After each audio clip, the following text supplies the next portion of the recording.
Everyone, welcome to my channel 4 in 1 learner. आज मैं NCERT class 8 Hindi के पाठ पुस्तक बसंत भाग 3 का पहला अध्याय ध्वनि कविता की चर्चा करने जा रही हूँ। इस कविता के रचनाकार सूर्यकांत त्रिपाठी निराला जी हैं। इस ध्वनि कविता के कवि का नाम क्या है? सूर्यकांत त्रिपाठी निराला। अब हम कवि का परिचय देखेंगे। सूर्यकांत त्रिपाठी निराला जी का जन्म 21 फरवरी 1896 ईस्वी में हुआ था। कब हुआ था? 21 फरवरी 1896 ईस्वी में हुआ था। और इनकी मृत्यु निधन कब हुई थी? 15 अक्टूबर 1961 ईस्वी में। सूर्यकांत त्रिपाठी निराला जी का जन्म कहाँ हुआ था? इनका जन्म पश्चिम बंगाल के महिसादल रियासत के गांव मेदिनीपुर में हुआ था। इनका जन्म कहाँ हुआ था?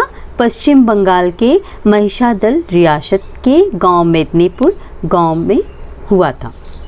अच्छा, आप बता सकते हैं कि इन्हें निराला क्यों कहा गया? इनको निराला क्यों कहा गया? इनका जो व्यक्तित्व था बिल्कुल अनोखा था, मस्त मौला था, इसलिए लोग इन्हें निराला कहते थे। इनकी माँ ने इनका नाम सूर्य कुमार रखा था क्योंकि उनका जन्म रविवार के दिन हुआ था और उनकी माँ सूर्य की बहुत बड़ी उपासक थी। और बाद में निराला जी ने अपना नाम सूर्यकांत त्रिपाठी रखा। निराला जी के जन्म के बारे में एक और बात है कि उनका जन्म बसंत पंचमी के दिन हुआ था। इनका जन्म कब हुआ था? बसंत पंचमी के दिन, रविवार के दिन हुआ था। आपके पाठ पुस्तक का भी नाम बसंत है और बसंत को ऋतुओं का राजा कहा जाता है। निराला जी ने अपने जीवन काल में अनेक रचनाएं लिखी। परिमल, अनामिका, गीतिका, राम की शक्ति पूजा, सरोज स्मृति इत्यादि। इन ध्वनि कविता परिमल रचना से ली गई है। इन्हें महाप्राण की उपाधि दी गई। इन्होंने अपनी रचनाएं सिर्फ हिंदी में ही नहीं, बंगला, अंग्रेजी, संस्कृत, जर्मन भाषाओं में भी रूपांतरित किया था। अब हम इनके बारे में जान लिया। अब इनकी कविता ध्वनि की चर्चा करेंगे। ध्वनि का अर्थ क्या होता है? ध्वनि का अर्थ होता है आवाज़। कवि अपने अंतर आत्मा की आवाज़ को इस कविता में दर्शाते हैं। कवि ने अपने जीवन में अनेक परिस्थितियों का सामना किया, लेकिन वह कभी हार नहीं माने। इस कविता में कवि ने बसंत ऋतु का चित्रण किया। बसंत ऋतु के पहले सभी पेड़ पौधे से पत्ते झड़ जाते हैं और बसंत नए पत्तों के आगमन के साथ होता है। कवि ने अपने जीवन में अपने प्रियजनों, माता, पिता, पत्नी और पुत्री को भी खोया, लेकिन उन्होंने अपनी हिम्मत नहीं हारी। इस कविता में कवि कविता के माध्यम से प्रकृति चित्रण के द्वारा नई युवा पीढ़ी को समझाना चाहते हैं कि आलस्य को त्याग कर नए उत्साह और साहस के साथ जीवन का आनंद ले। यह कविता जिस समय लिखी गई थी उस समय हमारा देश गुलाम था, तो हम यह भी कह सकते हैं कि इस कविता के द्वारा कवि नवयुवकों को जागृत करते हैं। तो आइए इस कविता को शुरू करते हैं। अभी न होगा मेरा अंत, अभी अभी ही तो आया है, मेरे मन में मृदुल वसंत, अभी न होगा मेरा अंत। शब्दार्थ भी देखते जाएंगे। अंत का अर्थ क्या होता है? अंत मीन्स समाप्ति। अंत मीन्स क्या होता है? समाप्ति। कवि कहते हैं कि मेरे जीवन का अभी अंत नहीं होगा। मेरे मन में मृदुल वसंत। मृदुल मीन्स क्या होता है? कोमल। मृदुल का अर्थ क्या होगा? कोमल। अभी कोमल मृदुल वसंत, अभी इतना अच्छा वसंत आया है मेरे जीवन में। जब बसंत ऋतु आता है तो क्या होता है? जब बसंत ऋतु आता है तो चारों तरफ हरियाली हो जाती है, नए नए पौधे का आगमन हो जाता है। तो कवि कहते हैं कि अभी तो मेरे जीवन का अंत नहीं होगा। हरे हरे ये पात, डालियाँ, कलियाँ, कोमल गात, मैं ही अपना स्वप्न मृदुल कर फेरूंगा निद्रित कलियों पर, जगह एक प्रत्यूष मनोहर। हरे हरे मीन्स हरा हरा। हरे हरे जो है रंग का नाम है। पत्तों का कलर कैसा होता है? हरा होता है। डाली, पात मीन्स पत्तियाँ। पात का अर्थ क्या हुआ? पत्तियाँ।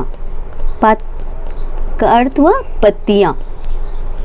डालियाँ, कलियाँ, कोमल गात। गात मीन्स शरीर। मैं ही अपना स्वप्न मृदुल कर, मृदुल मीन्स कोमल और कर मीन्स हाथ। मृदुल का यहाँ आप देख रहे हो, मृदुल, मृदुल का अर्थ होता है कोमल और कर मीन्स, कर का अर्थ हुआ हाथ। फेरूंगा निद्रित कलियों पर जगा एक प्रत्यूष मनोहर। प्रत्यूष मीन्स सवेरा, प्रत्यूष का अर्थ होता है सवेरा। मनोहर मीन्स सुंदर, मनोहर मीन्स सुंदर। तो कवि कहता हरे हरे ये पात, जितनी इतनी सुंदर सुंदर पात है, डालियाँ कलियाँ कोमल गात, मैं ही अपना स्वप्न मृदुल कर फेरूंगा निद्रित कलियों पर जगह एक प्रत्यूष मनोहर। जब सूरज की रोशनी पड़ती है तो जो कलियाँ हैं वो खिल जाती से इस कविता के माध्यम से ये बताना चाहते हैं कि अभी अभी तो उनके जीवन में बसंत रूपी यौवन आया है, उनकी जीवन का अंत नहीं होगा। जिस प्रकार बसंत ऋतु में नए फूलों फलों की भरमार होती है, उसी प्रकार कवि के जीवन में उत्साह और जोश है। सूरज को लाके उन वो जीवन में जोश है, वो अभी जो है मेरा अंत नहीं होगा। आगे पुष्प पुष्प से तंद्रालस लालसा खींच लूँगा मैं, अपने नव जीवन का अमृत सहर्ष सींच दूँगा मैं, दौड़ दिखा दूँगा फिर उनको, है मेरे वो जहाँ अनंत अभी ना होगा मेरा अंत। पुष्प, पुष्प का अर्थ क्या होता है? पुष्प मीन्स होता है फूल, पुष्प का अर्थ होता है फूल। कहते हैं कि फूल से जो तंद्रालस है, जब सूरज की रोशनी पड़ती है तो पुष्प जो है, कलियाँ जो है खिल उठती हैं, तो उसके आलस को मैं सूर्य की किरणें से उसके आलस को खींच दूंगा। तंद्रालस मीन्स, तंद्रालस का अर्थ होता है आलस्य, तंद्रालस, तंद्रालस मीन्स आलस्य। लालसा खींच लूंगा मैं, अपने नव जीवन का अमृत सहस सींच दूंगा। अमृत का अर्थ होता है, अमृत मीन्स होता है सुधा, अमृत का अर्थ क्या होता है? सुधा। नव मीन्स नया, अमृत का अर्थ हुआ नव मीन्स नया, नव का अर्थ होता है नया, अमृत का अर्थ होता है अमृत, अमृत मीन्स सुधा। अमृत का अर्थ सुधा। सींचना मीन्स होता है सिंचाई, मतलब सूरज की किरण से मैं उन्हें सींच कर उन्हें खिला दूंगा, उन्हें प्रफुल्लित कर दूंगा। अंत मीन्स होता है खत्म, अनंत जिसका कभी अंत ना हो, जिसका कभी अंत ना, अनंत।